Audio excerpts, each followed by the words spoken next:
안녕하세요. 저는 인천 주안도장에서 신앙하고 있는 녹사장 송희용 도생입니다. 저는 호남평의 중심 전북 김제에서 평생 농사일을 천직으로 삼으시는 부모님을 통해서 태어났고, 제 형제는 육남매고 저는 장남입니다. 현재 고향 땅에는 2년 전 참 사랑하시는 어머님을 여의시고 홀로 이렇게 고독한 삶을 살고 계시는 아버님께서 혼자 살고 계십니다. 제가 살고 있는 인천엔 26년 전부터 저를 말없이 응원하고 있는 저에게 사랑하는 아내와 태어난 두 자녀가 지금 살고 있습니다. 언론을 통해서 보여지는 이 세상의 어떤 그런 모순들을 보면서 인생에 대한 깊은 고민을 이렇게 하기 시작했습니다.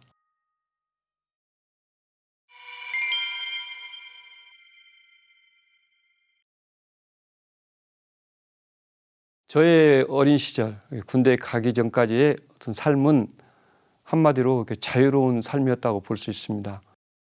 학교 갔다 와서 남는 모든 시간은 공부보다는 친구들과 어울려서 이렇게 산으로, 들로, 동네 아니나 동네 밖으로, 하여간 그 근방에 있는 모든 산천은 발이 안 닿을 곳이 없는 정도로 열심히 참 놀고 다녔습니다. 그리고 이제 군대에 간 뒤로 이제 사회생활을 하기 시작했는데, 이제 처음 직장 생활을 하고 직장 생활을 통해서 이렇게 보여지는 그 주변 환경을 보고 또 언론을 통해서 보여지는 이 세상의 어떤 그런 모순들을 보면서 사회생활에 대한 깊은 고민, 인생에 대한 깊은 고민을 이렇게 하기 시작했습니다. 그러던 중에 이제 그런 고민 끝에 첫 번째 직장을 계속하기가 좀 어려웠어요. 그래서 그 직장을 그만두고 시작한 일이 건축 일이었어요. 그 일을 한 4년 정도 했는데, 처음에는 그렇게 할 생각이 없었지만 그 생활을 하다 보니까 너무 이렇게 재미있는 거예요. 사회에서 다시 풀려난 그런 자유로움을 느꼈죠. 어린 시절과 같은 그런 자유로움이었습니다. 건축 일의 어떤 재미에 이렇게 빠져서 정말 세상을 잊고 한 2, 3년 지냈는데, 어느 날 이렇게 강화도에 마리산에 동료들과 함께 놀러 간 일이 있었어요. 그리고 산행을 이렇게 하던 도중에 중턱 정도 올라갔을까? 불교 용품점에서 법구경 같아요. 명상의 음악 소리가 이렇게 들려 나오는 거예요. 그런데 그 내용이 이제 귀에 들어온 내용이 인생은 참으로 이렇게 짧은 인생이다. 마치 풀잎에 맺힌 이슬과 같은 짧은 인생이다. 그러면서 어찌 돌을 닦지 않겠느냐. 그런 내용을 들으면서 제가 어떻게 산행을 했는지 모를 정도로 그 내용에 이렇게 관심이 갖고 충격을 받았던 것 같아요. 가슴속 깊은 곳에 있는 어떤 구도에 대한 열정, 삶과 죽음의 문제, 이 세상에 대한 문제에 대해서 다시 제 의식이 이렇게 각성되고 일어나는 계기가 되었던 것 같아요.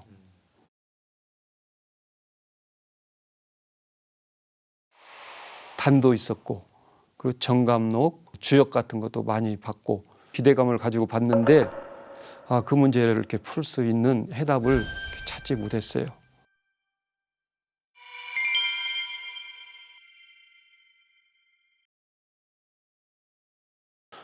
제가 이렇게 몸담고 살아가야 될 세상이 양심, 어떤 정의보다는 편법, 술수, 그런 것들이 이렇게 더 앞서지 않냐.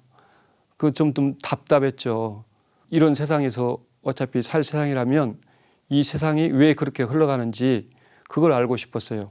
그래서 이렇게 흘러가는 세상에 어떤 내면에 어떤 거대한 우주적 질서, 법칙이 있지 않을까 하는 거에 대해서 관심이 참 많이 갔어요. 그리고 또 한 가지는 제가 학교 다니면서 가장 이렇게 관심 있었던 과목, 학교 공부를 저는 별로 좋아하진 않았지만 그 중에 우리 역사에 대해서만큼은 굉장히 관심이 갔어요. 그런데 학교에서 배웠던 역사는 뭔가 이렇게 불만족스러웠어요. 너무 이렇게 한정돼 있고 전 면모가 많이 이렇게 가려진 것 같은 느낌이 들어서 중학교 때부터 그런 꿈을 가지게 되었던 것 같아요. 우리 민족의 그 거대한 역사, 숨겨진 그런 역사가 있지 않을까. 그게 있다면 아마 그 만주 대륙에 있지 않을까 하는 생각을 했었죠. 그런 그 의문을 풀기 위해서 이제 서점에 가서 책을 사보기 시작했습니다. 그때도 이제 건축 일을 할 때인데 그때 사봤던 책들이 많이 있었어요. 그 중에 이제 기억나는 것들이 단도 있었고, 그리고 정감록, 그리고 남사고 선생님이 쓰신 격암유록도 있었습니다. 그 외에 뭐 주역 같은 것도 많이 봤고, 이제 그런 책들을 이렇게 보면서 제가 궁금했던 점을 풀 수 있지 않을까 하는 기대감을 가지고 봤는데, 그 문제를 이렇게 풀 수 있는 해답을 이렇게 찾지 못했어요. 참 안타까웠죠.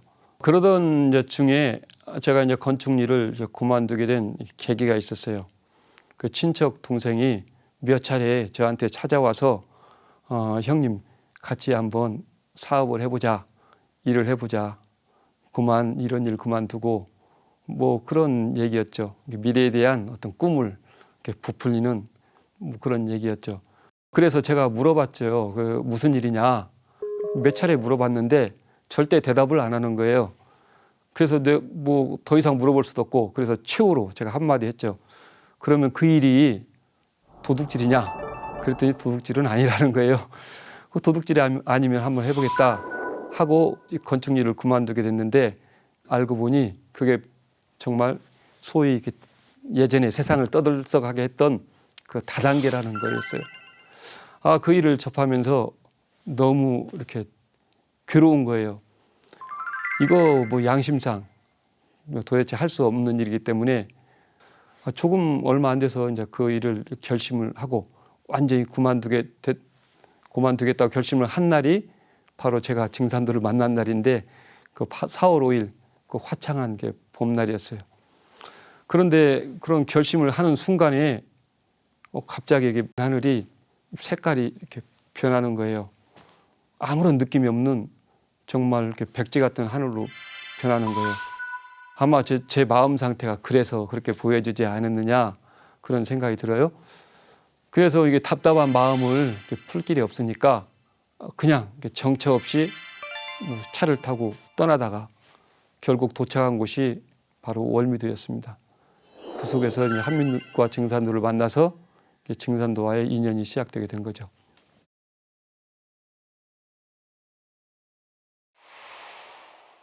우리 한민족이 함께 해야 될 그 운명의 어떤 의지처로서 증산도가 있지 않을까 그런 생각을 하면서 책을 이렇게 보기 시작했죠.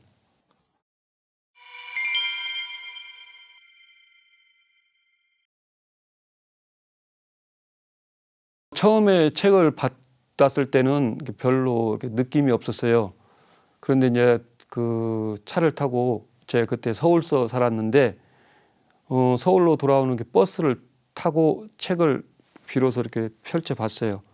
근데 책 제목이 한민족과 증산도라는 거예요. 그 한민족은 정말 제가 알고 싶었던 우리 역사의 주제였죠. 그런데 생전 처음 들어본 증산도가 옆에 딱 있는 거예요. 그런데 그 순간 증산도가 낯설지 않다는 생각이 드는 거예요. 한민족과라는 그 말씀 뜻에서 우리 한민족과 증산도는 마치 수레의 양 바퀴처럼 운명처럼 얽힌 존재가 아닐까. 그러면서 우리 이 책 속에는 한민족 역사의 어떤 거대한 제가 알고 싶었던 실체와 역사의 실체와 그리고 우리 한민족이 함께 해야 될 그 운명의 어떤 의지처로서 증산도가 있지 않을까 그런 생각을 하면서 책을 이렇게 보기 시작했죠. 책 머리말부터 제가 끝에까지 한자도 빼지 않고 아마 다 정독을 했어요. 그때 그 느낌은 저의 어떤 잠자고 있는 영혼을 끌고서 안고서 그 한민족의 어떤 거대한 찬란했던 그 역사의 그 무대로 끌고 가는 그런 느낌을 받았습니다. 그 책을 다 정독하고서 제가 이 사회에 대한 그 구조적 모순 그런 문제에 대한 해답을 얻기도 했고 또 특히 다 읽고 나서 보니까 한 구절 내용이 가슴에 이렇게 와닿은 부분이 있어요. 그게 바로 그 상제님께서 우리 민족에게 경책하신 말씀인데, 조선국 상계신 환인, 중계신 환웅, 하계신 당군이 그 무이무탁하니 글로써 잘 받들기를 경계하노라, 그런 말씀이 있어요. 우리 국조 삼신이 무이무탁한다는 그 말씀 속에서 저는 굉장히 충격을 받았어요. 그래서 제가 능력은 없지만 우리 국조의 그 유상을 찾고 바로 세우고 우리 한민족 역사를 복원하는 그런 일이 있다면 그곳에 제 남은 인생을 이렇게 참여하고 싶다, 그런 서원을 세우기도 했었죠. 제가 책을 다 읽었을 때 그때 마치 그 저를 책을 전해준 그분한테 전화가 왔어요. 만나자고. 그래서 저는 뭐 거리낌 없이 또 만나고 싶었어요. 할 얘기도 있고 해서. 그래서 만나서 바로 몇 마디 하고 그때 인천 도장에 이렇게 방문을 했어요. 그런데 그때 막 치성 강운이 뭐 진행됐을 때예요. 그 치성 강운을 들어보니까 지금 책에 들어있는 내용들, 그런 것들이 다시 생각이 나면서 굉장히 신선하게 느껴졌어요. 공부한다는 것에 어떤 즐거움을 느꼈던 것 같아요. 그리고 치성 강운이 끝나고 이제 구역 모임을 하는데 태월주를 읽는 거예요. 근데 제가 생각할 때 정감록의 그 총 결론이 그 소울음 소리거든요. 소울음 소리를 듣는 거고, 그리고 격암유력에도 우성제야, 소울음 소리가 총 구원의 결론으로 나와 있습니다. 그 증산도의 총 결론이 바로 이게 태울주라는 생각이 그때 확신이 들었어요. 그런데 증산도의 결론이 태울주인데 제가 정독했다고 하는 그 책 속에서 그 읽지도 않고 암기도 하지 못했어요. 그래서 내가 알고 있는, 내가 공부했던 이런 내용은 너무 허술하구나. 그래서 다시 배워야 되겠다는 그런 그 마음이 강력하게 일어났어요. 인도하신 분의 그 입도 권유도 있었고, 그렇게 해서 21일 정성 공부를 하고 입도를 하겠다는 결심을 하고 5월 31일 날 그 과정을 다 마치고 이제 입도를 했습니다.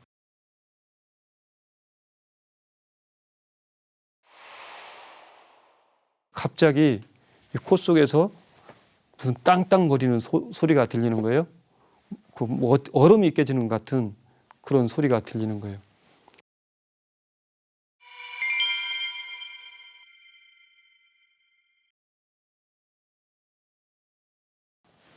제가 신앙을 하면서 큰 은혜를 이렇게 받은 적이 있는데, 저에게는 오래전부터 이렇게 만성이 된 질병이 하나 있었어요. 이제 바로 이렇게 비염, 그것이 이렇게 진행돼서 이렇게 만성 축농증으로 변했는데, 축농증이라 하면 코 주변에 이렇게 담이 쌓이는 거거든요. 그것이 아마 축농증이 걸리게 된 계기가 어릴 때, 8살 이전으로 보여요.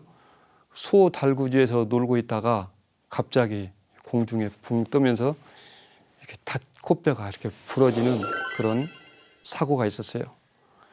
그때 흘렸던 피는 상상할 수 없을 정도로 많이 흘렸어요. 핏덩이가 바가지에 거의 하나 정도 나올 정도로 이렇게 흘렸습니다. 그래서 병원도 가보고 했지만 병원에서는 고칠 수 없다는 이렇게 판정을 받았던 것 같아요. 그때 가정 형편도 뭐 멀리 가서 치료를 받을 수 있는 형편도 안 됐기 때문에 뭐 이제 그 문제는 이제 포기가 됐죠. 차츰 어린 시절을 지나고 살아오면서 제가 이렇게 느낄 정도로 코가 굉장히 답답함을 느꼈어요. 저는 알죠. 이렇게 코가 다쳐서 그게 염증이 시작되는 것이라고. 나중에는 이렇게 무슨 말을 해도 상대가 이렇게 못 알아먹을 정도로 이렇게 발음이 안 좋아지기 시작하는 거예요.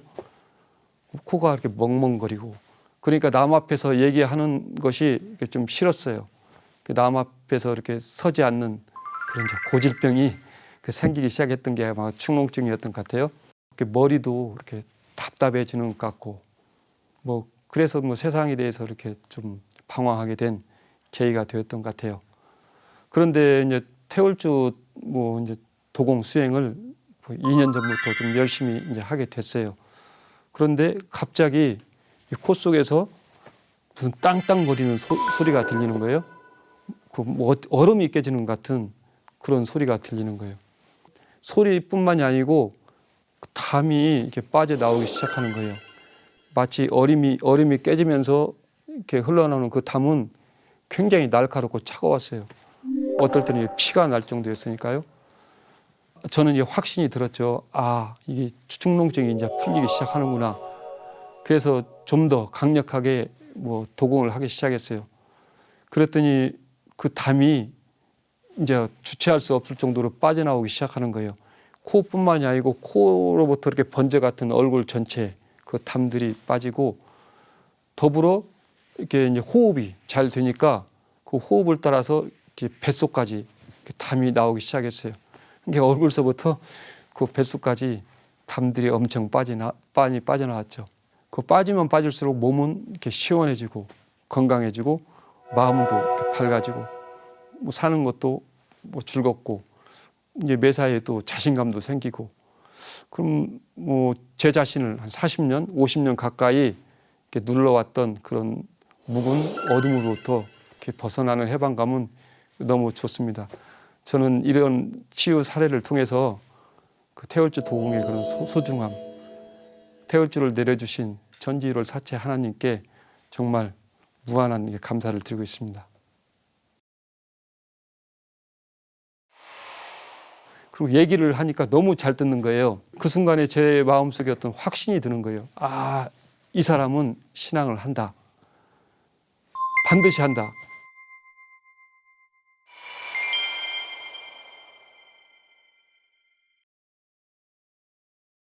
저는 성구 중에서 동지한식 배고제라는 성구 말씀을 이렇게 좋아해요. 왜 그러냐면 4월 5일 날 제가 이제 진리를 만났기 때문에 저의 후천 생일이잖아요. 그래서 그날을 이렇게 기억을 하고 있어요. 근데 그날이 한식 날이거든요. 그래서 한식에 대한 고사성어도 이렇게 많이 이렇게 그 공부도 했고, 그래서 동지부터 한식까지 그 기간에 그 정성 공부를 드리는 어떤 습관이 이렇게 들었어요.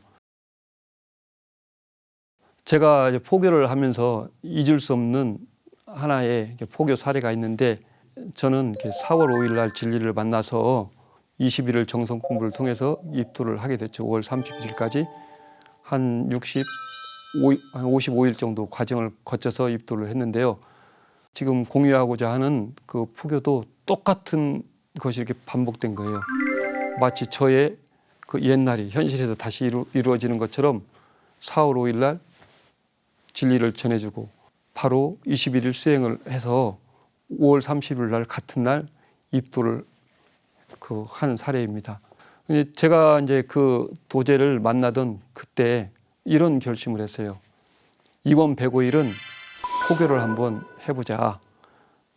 태상 종도사님께서 유기물 짜라는 그 말씀을 이번에 한번 이루어보자 하는 그런 각오로 105일 포교 작전을 시작했어요. 하루도 빠지지 않고 개척 포교 활동을 하겠다. 그리고 정말 105일 4월 4일까지 104일 되는 날까지 하루도 빠지지 않고 적어도 2시간 이상씩은 활동을 했던 것 같아요. 그런데 한 사람도 제대로 된 사람을 만나지 못했어요. 참 허망하죠. 그 4월 5일 날이 됐어요. 마지막 날. 근데 그때 이제 문득 제가 옛날 진리를 만났던 그 생각이 이렇게 드는 거예요. 그러면서 그 이제 설레이고 순수했던 그 마음이 이렇게 회복이 되면서 제가 지금 104일 동안 포교해왔던 방식에 어떤 문제점이 있었다는 걸 발견했어요. 너무 그런 목표 의식 때문에 제 자신이 정말로 진리를 전하는 소중한 그 마음, 그 봉사의 마음이 없었던 것 같아요. 쫓기는 포교를 했었죠. 그래서 그날 저는 다시 초발심의 마음으로 돌아가자. 그래서 이게 진리에 대한 봉사자로서 마음을 완전히 비웠어요. 그래서 그곳에 가고 싶은 거예요. 그 월미도에. 그때 그 자리, 그 장소에. 그래서 갔어요. 가서 패널을 똑같이 펴놓고 그날은 정말로 105일의 한을 풀듯이 정말로 이렇게 진리가 잘 나오는 거예요. 제가 봐도 신기할 정도로. 그런데 이렇게 많은 사람들이 이렇게 제 얘기를 듣고 있었어요. 그런데 그 사람들이 다 떠나고 한 사람 남아 있는 사람이 있었는데 얼굴을 쳐다보니까 너무 이렇게 순진하고 맑고 그리고 얘기를 하니까 너무 잘 듣는 거예요. 근데 그 순간에 제 마음속에 어떤 확신이 드는 거예요. 아, 이 사람은 신앙을 한다. 반드시 한다. 그리고 책을 전해주면 제가 이렇게 걸어왔던 과정과 같이 될 수 있겠다는 확신이 드는 거예요. 그래서 책을 전해주고 보름 있다 만나자는 약속을 하고 다 이렇게 입도를 결심하고 수행도 하고 그래서 저와 똑같은 과정을 통해서 입도하게 된 거죠. 저는 그 포교를 통해서 제 마음의 어떤 포교에 대한 어떤 게 방법 그런 거에 대해서 어떤 깊은 체험을 했던 하나의 사례이기도 합니다. 우리 조상님들이 다 지옥에 가 있는데 나 혼자 천국 가서 무슨 소용이 있겠느냐. 그런 종교라면 나는 절대 믿지 않겠다.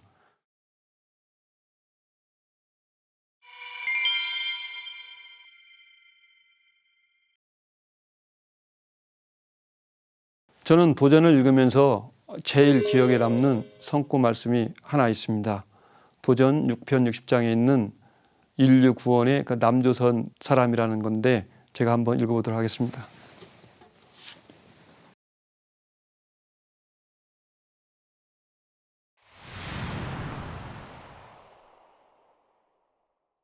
인류 구원의 남은 조선 사람 7월 어느 날 성도들을 거느리고 제비장골 입구를 지나실 때 건너편 산밭에서 사람들이 삼을 치거늘 상제님께서 3대 석다발을 가져오라 하심으로 갑질이 잘 골라서 안아다 올리니라. 이에 3대 석다발을 한 대 섞으신 뒤에 먼저 상대를 추려 뽑아 버리시고 다시 중대를 추려 버리시니 가장 가늘어 쓸모없는 하대만 한 줌 남는지라. 그 하대를 한 손으로 들고 이리저리 재시더니 끈으로 묶고 한 발로 탁 치시며 말씀하시기를 이것들이 내 자식이니라. 가장 못나고 모자란 사람 이리 가지도 않고 저리 가지도 않는 사람이 내 사람이다 하시고 또 말씀하시기를 동남풍이 불면 살 수 없는 병이 오느니라 하시니라. 이후에 성도들에게 이르시기를 시속에 남조선 사람이라 이르나니 이는 남은 조선 사람이란 말이라. 동서 각 교파에 빼앗기고 남은 못난 사람에게 기룬이 있음을 이르는 말이니 그들을 잘 가르치라 하시니라.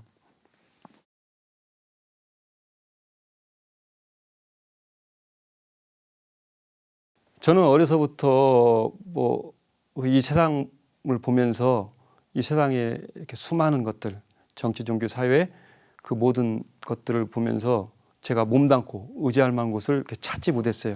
특히 종교도 그런데 일례로 들면은 제가 어느 날 이렇게 택시를 타고 간 적이 있었는데 20대 중반 정도 됐을 거예요.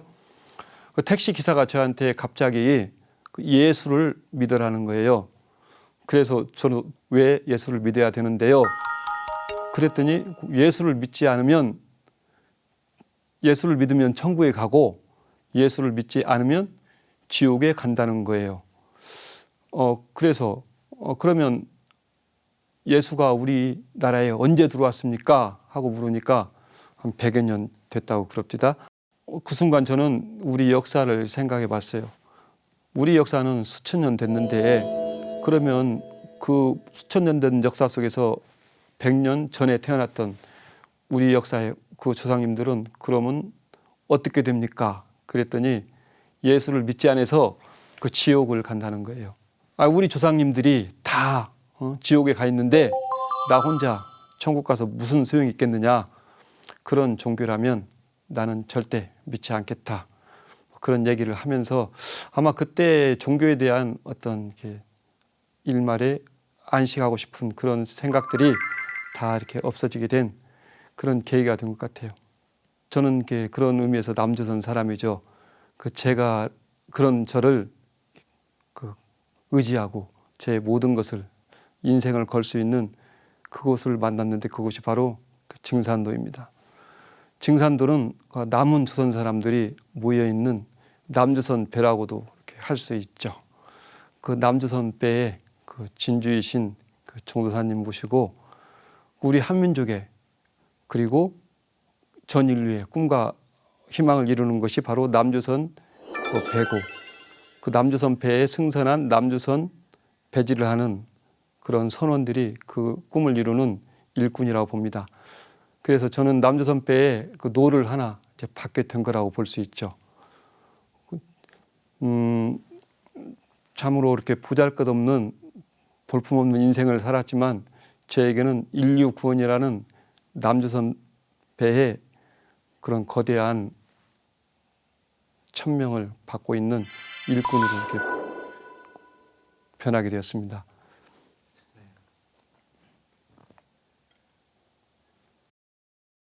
저는 13기 예비 성직자 태을랑 입소 교육을 지금 받고 있는 중입니다.